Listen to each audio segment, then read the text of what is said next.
been a loud weekend in the Valley. High limit sprint cars, NHRA dragsters, all right here in the Valley this weekend.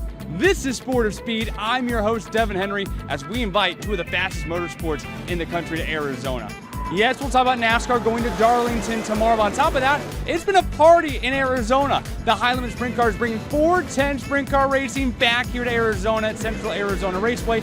And of course, NHRA in town for the Arizona Nationals, pushing 330 and more in some very hot temperatures, their championship tomorrow. Well, let's dig into everything on this week's show with this week's starting grid. The Hurricane Carson Hocevar joins the show as they are looking at a beautiful start to the season at Spire Motorsports, as he's been in all the headlines to kick off 2026. It is the latest rookie phenom in NHRA drag racing, Maddi Gordon, after a phenomenal debut round in Gainesville, what she can follow up here at Firebird. This was one crazy crossover. The NHRA drag racers coaching the high limit sprint car drivers to rip down the strip at Firebird. And of course, we look back at Las Vegas and forward to Darlington to the Henry Racing family, getting ready for maybe the most anticipated race so far of 2026. Well, Spire Motorsports is off to a hot start to open up the year. Michael McDowell doing well, Daniel Suarez doing well, and this guy right here almost won the Daytona 500 this year, Carson Hocevar, who is now the senior member of Spire Motorsports at this point, the longest tenured here. With this Spire team and what they're doing right now, you guys are saying a message. What is about this team that's allowing you guys to run all cylinders right now? I think our just cars are getting good. I mean, when you build a 5-year plan, per se, we're about year 3 of this, and I think thought we were ahead of schedule last year on our pace and everything, and a lot of these haulers, to the left and right of us, are trying to get faster because they know if they don't get faster, the guys behind them are, and then the haulers to the right are trying to do what I think Spire's done is take a race team that was just try to get to the racetrack every week and be able to put tires on, new tires on every time they came down pit road, not old tires that they bought for super cheap, to now very competitive and having shots to win races. Well, like I said, you were this close to winning the Daytona 500 this year with your teammate Michael McDowell, you two riding along, and you look back at your career so far. I'm curious what either 12-year-old Carson would say, or maybe the Carson who was told he can't practice an ARCA car because his knees were on the dash. What would he think of Carson Hocevar today? No, I think it's pretty cool. He'd be pretty proud, I guess. When we went even at Nice Motorsports, we kind of took a program. They had wins, but they weren't thrilled at where they were and kind of had to rebuild. So I take a lot of pride in kind of rebuilding to 2-3 years to winning over there consistently. And right here, I feel like I'm kind of doing sort of the same thing here. A lot of similarities of wanting to be faster. They just didn't have any trophies when I walked in the building, but they wanted to build, and they had a lot of plans and a lot of aspirations that they, I take a lot of pride in complimentary that, at some point, right, if you didn't have the right guy in the seat, you wouldn't know if you actually improved or not. And, I take a lot of pride in us improving that, whether it's my feedback or just being able to drive what they continue to build and progress. We just have to grow hand in hand together. Otherwise, it's not a really good marriage. So it's worked out really well. Speaking of a marriage with Spire Motorsports and Andretti Global and how you guys are connected, we've had success in dirt late models, all forms of NASCAR, quarter midgets. When's Mario and Michael and all of them going to get you an IndyCar? If you can fit and slide in. I mean, I'd love to do the 500. Being from Michigan, I ran USAC sprint cars, or midgets rather, and Indy 500. Being Brian Clausen as my idol, that was something I always wanted to do. And NASCAR seemed a little bit unrealistic, right? But I thought I would maybe just go race sprint cars for a living, and maybe be thankful enough or grateful enough to do what Brian did, and go out there and run a few times at the 500. But it's cool to just see a different form of motorsports. You put the headset on, and they're calling it a course and not a track, so even that's just different. So me being from Michigan, I've obviously been around it a lot. I've never really seen an Indy car go around anything other than Indy, so that was interesting for me. And before I let you go, we are coming up on almost the 10-year anniversary of losing one of the greatest human beings to ever sit in a race car, your idol, Brian Clausen. what do you take from BC's legacy that you are still instilling in yourself today as a NASCAR Cup Series driver? Yeah, I mean, I don't know if there's anything truly that I'm, doing there, other than the fact that, I'm basically, teammates with Tim, with the Spire sprint car. So, if Dan Towers has, the two, the F1, the Indy car, the NASCAR, Jeff Dickerson's got the sprint car this weekend. I get to text Tim all the time and everything. Brian was, for sure my idol, but,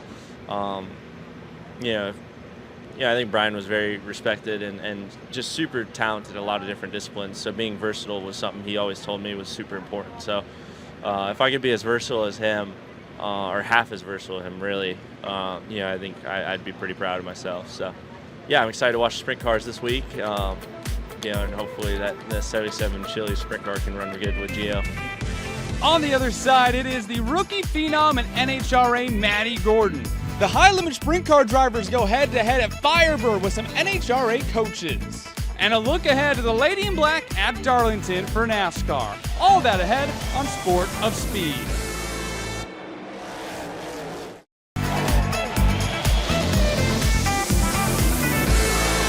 The third-generation driver is set for her debut this year with Ron-Cap's Motorsports. Maddi Gordon, and now for you and your sister Macy, you guys are very used to being on the wrenches. So I'm curious, does Ron let you scratch that itch? Does he let you touch the cars, or it's like, no, the driver drives right now, you stay in the cockpit? That was the first thing he said, and the first time we talked to him was, you're not going to work on this race car. Now, I do get to do other things, though. When I was at the shop in Indy, I was working on some stuff for my lounge, and I was helping the guys do some small stuff, but it makes sense because they don't want me coming in and doing somebody else's job when they need to learn it. So I totally get it. I totally get routine. That's very, very important. But when I go back home and my family needs help in the funny car, I'm all game. So my sister and I still do some of our manufacturing product as well. So I still get to scratch that itch, if you will. And I'm sure that's one of the many things that have changed for you since signing with Ron-Cap's Motorsports about a year ago now. But something else that's also changed is all of the media interviews. You've done like a million over the past year. I don't think there's anything I could ask you today that you haven't been asked in like the past 48 hours. But for you, what else has kind of changed in the day-to-day? What's been maybe the strangest thing you have to adapt to get ready for your debut? There's been a lot. I mean, when I say this has been life-changing, I mean that in literally every single form. I mean, I'm still drag racing, but it's a lot different form of drag racing. And, I used to go in every day. I would go to work from 7 to 4:30, 5 o'clock, and I worked in my family's company selling cabinets. And now I'm pretty much full-time on the road, media, drag racing. It's just a dream come true. I'm loving every second of it. I have so much to learn. There's no doubt about it. But I think we have just the best partners and people around me to help get me ready. Unbelievable it's already here, but I am so excited for it. And now for you too, on top of that, I feel like it's hard to set goals almost, right? You just want to get in, get comfortable, do your thing, get comfortable in the cockpit. But when the year comes to an end, I'm curious from your standpoint, is there something that at that point you hope you look back on and go, wow, I really got to excel at this, or I really hit the nail on the head on this, or just things that you're just really hoping that you get to do really well when the year comes to a close? Yeah, something that I'm really focused on is being a constant for our team. As a driver, I want to do the same thing every time. I don't want to be a variable like, oh, Maddi did this time or that this time. I want to be able to be a constant for Rob and Troy and our Carlisle Tools team. That's really, really important to me. But as far as specific goals, we're going to go to all the races, so we'll qualify for Rookie of the Year, which is going to be really tough because there's a lot of good rookies out there. But I think that'd be a really, really awesome accomplishment for our team this year. You're bringing top fuel to Ron-Cap's Motorsports. It's been a hot minute since Ron has been the seat of a top fuel dragster, so I'm curious if you figured anything out yet. You feel confident enough yet where anything you think you could teach him at this point maybe?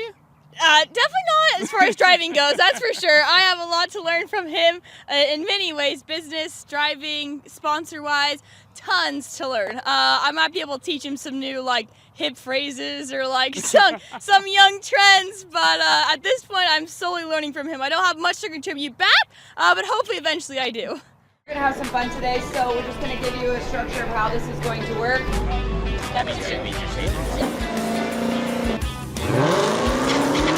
Ron, we got to do some studying. Yeah, way worse full shot than that. The top bolt went out, so I started ready to go. Yeah, that'll do it all day.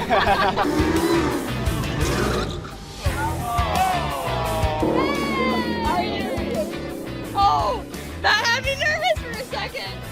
Like they say, races are won in the shop, not on the racetrack. So we've been doing a lot of strategizing, and hopefully it pays off. It is one of the fastest and most incredible crossovers you could think of. Devon Henry out of Firebird Motorsports Park in Chandler, where they are getting ready for the Arizona Nationals. NHRA funny cars, dragsters, pro stocks, and more, getting ready to blast 340 miles per hour in over 100-degree temperatures. But that's not all going on here this weekend. Out in Casa Grande, the High Limit Sprint Car Series, and they all collided here at Firebird. Veterans of the sport coaching sprint car drivers to take a trip down the strip, and yes, it got just as intense and as competitive on the very first pass as you could possibly think. That was a close one. It was sick. This is absolutely awesome. What all NHRA and High Limit have done to get us all out here and have this little crossover is super cool. Ron and Maddi are teaching me. It's honestly amazing. I had so much fun going out there. Can't wait to jump back in it and see if we can improve on it. Well, I'm shaking a little bit still. It was cool. I was just too nervous, man. I just need to go for it. Justin's having fun. He was actually impressed at how much fun he had that first hit. So he's learning. He's got a little room to go, but he'll get it. He's competitive nature, so he'll be all right. He gets another stab at it. He gets 5 back this time.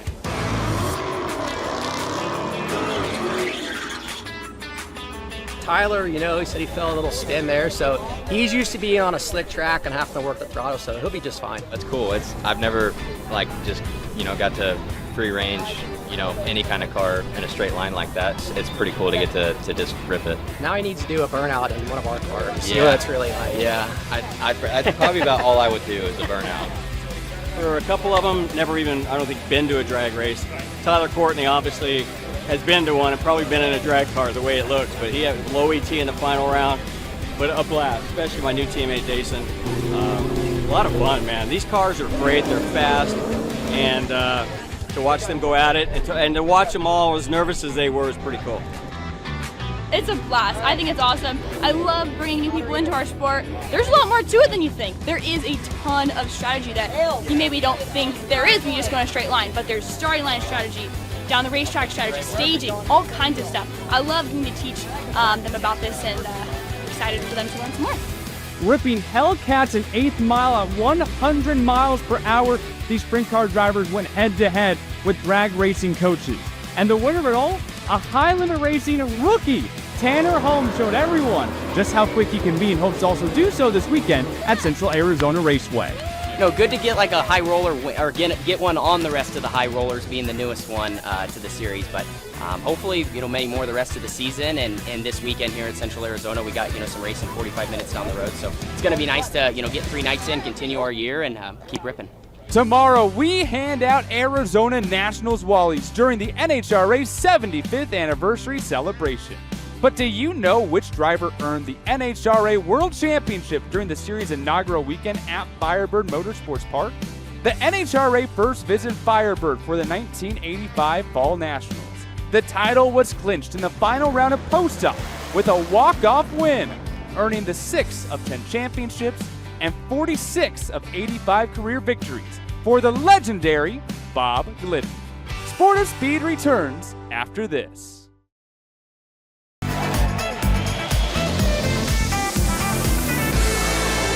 After NASCAR laid it all on the line in Las Vegas, it's time to move on to the Lady in Black at Darlington, one of the wildest races that we might see here in 2026. Glad to have you here alongside the Henry Racing family here, getting ready here for the Darlington race, because this might be a little bit crazy. Now, we're going to have more horsepower, which means more tire fall off at a racetrack that is notorious for that tire fall off. But first and foremost, look back at Las Vegas. Denny Hamlin takes the win. Toyota basically dominated the day, but when you look at what Denny Hamlin has went through, win number 60 last year here at Vegas in October, and then on top of that, his dad was not doing well. It was a very emotional win for Denny Hamlin. This past offseason, his parents' house burns down. His father passes away from that. It has been a very emotional and difficult start to the year for Denny. And now here he is back in Las Vegas, that place that brought all that emotion, that locked into the championship before Phoenix last year, and goes back to victory lane. And I know that celebrating with his family, I can't imagine anything much more sweet. Yeah, it was really hard not to root for Denny today. You look at everything that he's went through that you mentioned, and being so close to a championship. The one thing in NASCAR that it seems like he hasn't won, a championship, being so close to it and then coming up short, and everything else that's happened.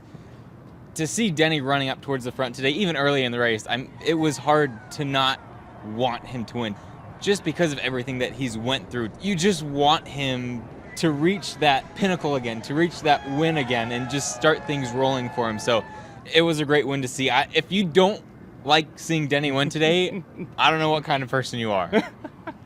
Well, Denny Hamlin takes the win, and Toyota dominate qualifying. It was a Joe Gibbs Racing basically race with both Denny Hamlin and Christopher Bell. We had some of the Chevy guys show up. We talked about last week how that Chevy body might be playing with them a little bit. It's a brand new car for these Chevrolets with the front and the rear of the car, but we saw your boy Kyle Larson come out here, Jeff, and run really well. We saw William Byron in the mix, and Chase Elliott was hunting down Denny Hamlin. It looks like those Chevys, at least the Hendrick Chevys, on the mile and a half still look like they did about a year ago.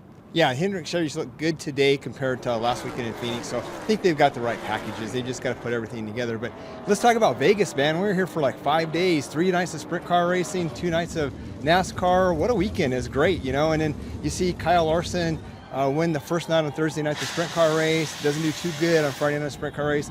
Then Saturday comes in and dominates the O'Reilly's series with the cars, you know, and you're like, well, what's he got up his sleeve here? And then we go back Saturday night to the dirt track and doesn't do very well there. Then comes Sunday, you know, I'm thinking maybe he's got one more up his sleeve. It's a pretty good weekend for him. That's just crazy that he can race every night and then come and run these cars during the day and then race again at nighttime. That just takes a whole lot of energy, you know, it's unbelievable.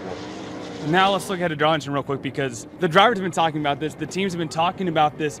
What we saw at Phoenix with the tire fall off there and all the rubber everywhere, we're going to see maybe tenfold at Darlington, who knows that oh so well. We come to our resident sprint car driver here in Jeff Henry, because you know that your dirt guys run well, whether it be Briscoe, whether it be Stenhouse, whether it be Larson, whether it be Bell.